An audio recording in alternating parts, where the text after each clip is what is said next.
جب ایک ماں اپنی ہی بیٹی کو دوسرے ہاتھوں میں سونپ کر پلٹتی ہے تو صرف بچہ نہیں، ماں بھی وہیں رہ جاتی ہے، کسی اجنبی در و دیوار میں، کسی رونے کی آواز میں، کسی بند دروازے کے پیچھے۔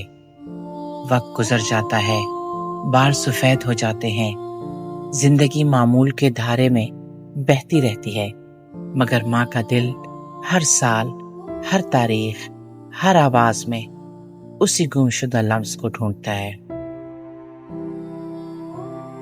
کلیئر ایڈم کا ناول لو فارمز ہمیں یہی دکھانے آتا ہے کہ محبت کبھی ختم نہیں ہوتی، صرف اپنی شکلیں بدل لیتی ہے، اور بعض اوقات 40 برس بعد بھی ایک ماں اپنی بیٹی کو صرف ایک نظر، ایک جھلک، ایک معافی کے لمحے کے لیے پکار سکتی ہے کہ شاید وہ آواز اب بھی سن لی جائے۔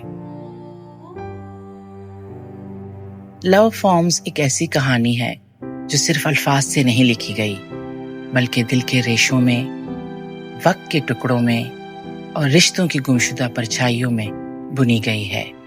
اس ناول کی مرکزی کردار ڈان بشپ، 58 سالہ خاتون جو لندن میں ایک خاموش، تنہا زندگی گزار رہی ہے۔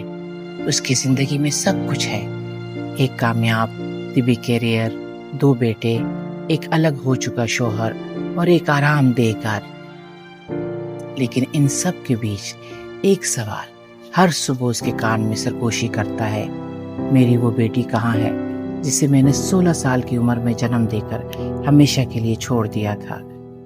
یہ سوال صرف پچھتاوے کی شکل نہیں رکھتا، بلکہ ایک پکار ہے۔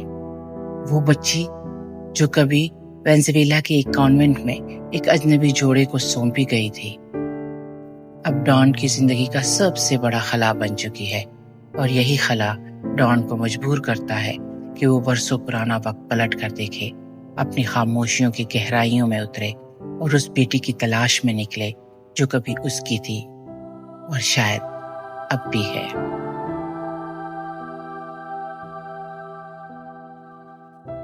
ڈان کا سفر ایک اشتہار سے شروع ہوتا ہے۔ ایڈاپشن ری یونین فورم پر دیا گیا ایک پیغام۔ 1965 وینزویلا، بچی کو گود دیا گیا، ایک ماں اپنی بیٹی کی تلاش میں ہے۔ یہ پیغام گویا ایک بند دروازے پر پہلی دستک ہے۔ کچھ دن بعد جواب آتا ہے۔ ایک خاتون مونیکا جواب دیتی ہے، وہ خود بھی گود لی گئی تھی، اور کہتی ہے کہ شاید وہی بچی ہو جسے ڈان ڈھونڈ رہی ہے۔ ڈان کا دل دھڑکنے لگتا ہے۔ کیا وہ 40 سال بعد اپنی بیٹی سے ملنے جا رہی ہے؟ وہ لندن سے نکلتی ہے اور ٹرینیڈاڈ کے اپنے پرانے گھر پہنچتی ہے۔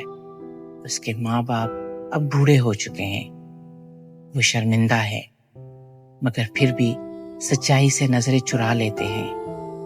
ڈان فائلیں نکالتی ہے، پرانے خطوط، تصویریں اور یادداشتیں کنگالتی ہے۔ اسے کانوینٹ کا پرانا ریکارڈ ملتا ہے۔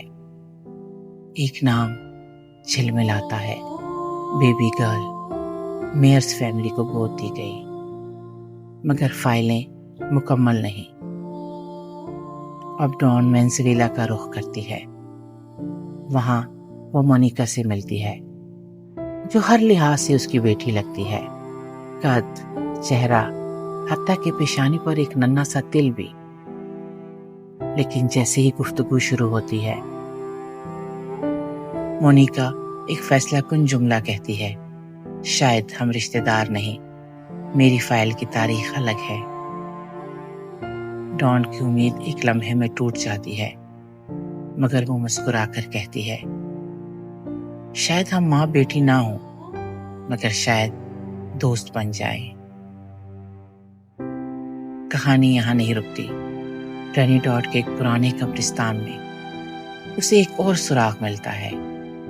میئرز فیملی کی پرانی رہائش اب ٹوبیگو میں ہے۔ ڈان وہاں جاتی ہے، گلی گلی پوچھتی ہے، ہر آواز کو پہچاننے کی کوشش کرتی ہے، ہر دروازے پر رکتی ہے۔ بالآخر وہ ایک چھوٹے اسکول میں ایک خاتون کو دیکھتی ہے۔ اس کا نام ماریا ہے۔